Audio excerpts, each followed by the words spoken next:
तो हमारे साथ हमारे वरिष्ठ सहयोगी राकेश रंजन जी भी हैं। राकेश जी, आदित्य साहू उनका नाम पहले से तय माना जा रहा था और देखिए सीपी सिंह ने जो कुछ कहा उसके भी बड़े गहरे मायने हैं और जाहिर तौर पर आदित्य साहू का अगर चयन हुआ है तो ये कार्यकर्ताओं के लिए एक बड़ी एक सकारात्मक खबर है, एक उत्साह भरने वाली बात है कि उनके बीच का एक साथी आज प्रदेश अध्यक्ष के पद पर विराजमान है, एक बड़ी जिम्मेदारी संभाल रहा है।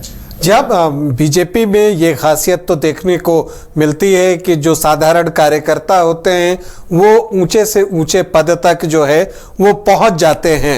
अभी देखिए राष्ट्रीय अध्यक्ष बनने की भी बात आएगी तो नितिन नवीन के नाम की चर्चा चल रही है। उसी तरह से अब झारखंड में आदित्य साहू प्रदेश अध्यक्ष बने हैं और वो कुचू गांव में जो है बूथ एजेंट के तौर पर, बूथ कार्यकर्ता के तौर पर जो है वो कार्य कर चुके हैं। 1980 से पार्टी से जुड़े हुए हैं, तो एक पुराना जुड़ाव है पार्टी से और भाजपा के लिए वो कार्य करते रहे। और जब वो पलामू के इसमें थे, संगठन देख रहे थे, उस वक्त जो है वहां पर पलामू प्रमंडल प्रभारी के रूप में उनका कार्य जो है बेहतर रहा था। लेकिन देखिए उदय, जिस बात की चर्चा हम करना चाह रहे हैं कि जिस दौर में आदित्य साहू को भाजपा प्रदेश अध्यक्ष बनाया गया है, ये उनके लिए केक वॉक नहीं होने जा रहा है, क्योंकि परिस्थितियां बीजेपी के अनुकूल झारखंड में नहीं हैं।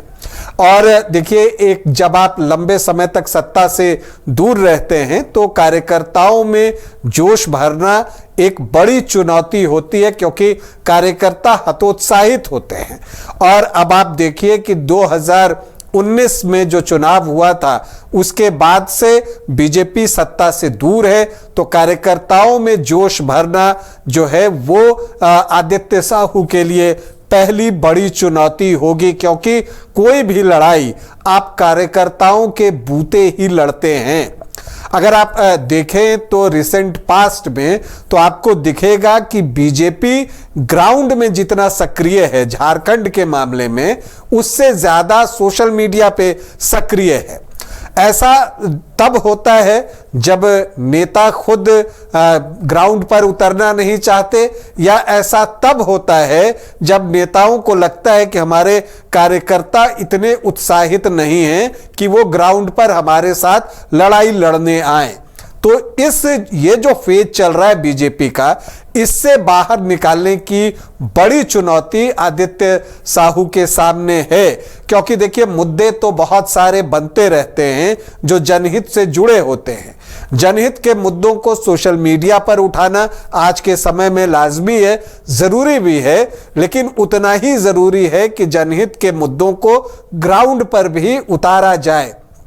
और उसके लिए जो है, जो नेता होता है उसकी जिम्मेदारी सबसे ज्यादा होती है कि उसके कॉल पर सारे कार्यकर्ता वहां पहुंचे। अब आदित्य साहू के सामने जो चुनौती है कि जो जन मुद्दे हैं जनहित से जुड़े हुए, उनको जब आप ग्राउंड में उतरते हैं तो आप उसे एक आंदोलन के रूप में परिवर्तित कर पाते हैं या नहीं। तो जन आंदोलन की बात जो है वो भी एक चुनौती बीजेपी के सामने है, आदित्य साहू के सामने है। मुद्दों को आप किस तरह से पकड़ते हैं, पब्लिक की नब्ज पकड़ना भी बहुत जरूरी होता है, और आप किस तरह से उसे पकड़ते हुए अपने मुद्दों को मुखरता के साथ रखते हैं, ये एक महत्वपूर्ण पहलू है। और आप उसको किस तरह से जनता के सामने और सरकार के सामने, चूंकि राज्य में आपके विपक्ष की सरकार है, तो उससे अपनी बातें मनवाना या करवाना, ये भी एक आदित्य साहू के लिए बड़ी चुनौती होने जा रही है। इसके देखिए, आदित्य साहू के सामने ये भी एक चुनौती होगी कि जो बीजेपी में जो गुटबाजी थी, जिसे आला कमान भी जिससे लगातार कई वर्षों से परेशान रहा है, उनके सामने सबसे बड़ी चुनौती है कि ये भी होगी कि गुटबाजी पर लगाम लगाएं और सभी को एक साथ लेकर चलें। ये एक बड़ी चुनौती है। देखिए, हालांकि आदित्य साहू के लिए कहा जाता है कि जैसा अभी सौरभ ने भी थोड़ी देर पहले बताया कि सौम्य हैं, सरल हैं, और वो सबको साथ लेकर चलना चाहते हैं। देखिए, सभी के नेतृत्व में उन्होंने काम किया है। आप कैलाशपति मिश्र जब संयुक्त बिहार था वहां से चर्चा अगर शुरू कीजिए तो उसके बाद बीजेपी के तमाम अध्यक्ष चुने गए झारखंड अलग राज्य बनने के बाद भी, तो सभी के साथ उनका संपर्क जो है और संबंध जो है वो अच्छा रहा है। मतलब कि वो किसी गुट में नहीं है और सभी गुट के प्रिय हैं, ये उनके लिए एक एडवांटेज की स्थिति आप कह सकते हैं। लेकिन जैसा मैंने आपको कहा कि एक चुनौती जो अंदरूनी खींचतान की होती है उससे निपटना तो है ही। इसके अलावा अगर आप देखिए तो जो सौम्य उनका स्वभाव है, मॉडर्न डे पॉलिटिक्स को देखिए उदय, तो एक चीज जो दिखती है कि आजकल जनता अग्रेसिव लीडर्स को ज्यादा पसंद करती है। आप देखिए जब आप नेताओं को देखते हैं तो बहुत एग्रेसिवली अपनी बातों को आक्रामकता के साथ रखते हैं। ये अब मॉडर्न डे पॉलिटिक्स में एक आप कहिए कि फिनोमिना बन गया है।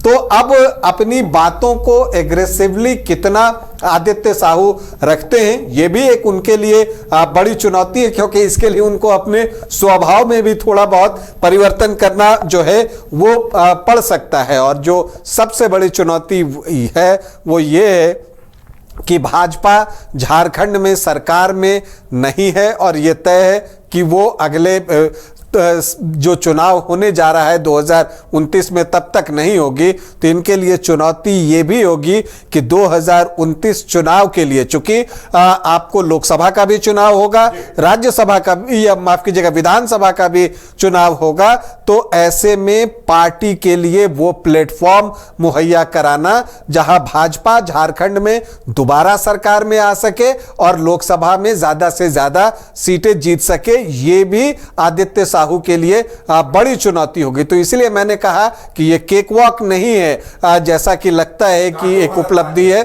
जी हाँ, ये आसान कार्य नहीं है, बड़ी जिम्मेदारी है। अब वो किस तरह से इसे लेकर आगे बढ़ते हैं ये देखना होगा। चलिए, तो कहा जा सकता है कि आदित्य साहू के सिर पर कांटों भरा ताज है। कई चुनौतियां सामने हैं। बीजेपी को एक बार से संगठित करना है, पुनर्जागृत करना है। अब देखने वाली बात यह होगी कि वो इसमें कितना वक्त लेते हैं और कब तक सफल होते हैं।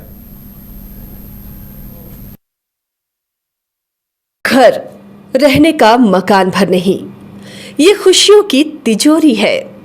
दरवाजे पर दस्तक देता पड़ोस, खिड़कियों से उमड़ आता आसमां, तारों में उलझी ऐसी ना जाने कितनी दास्तां।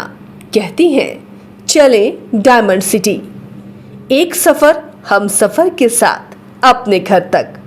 Diamond city, life long bonding, 500 से ज्यादा खुशहाल डायमंड परिवार। जल्दी करें, सिर्फ 200 फ्लैट बाकी। आज ही बुक करें अपना आशियाना।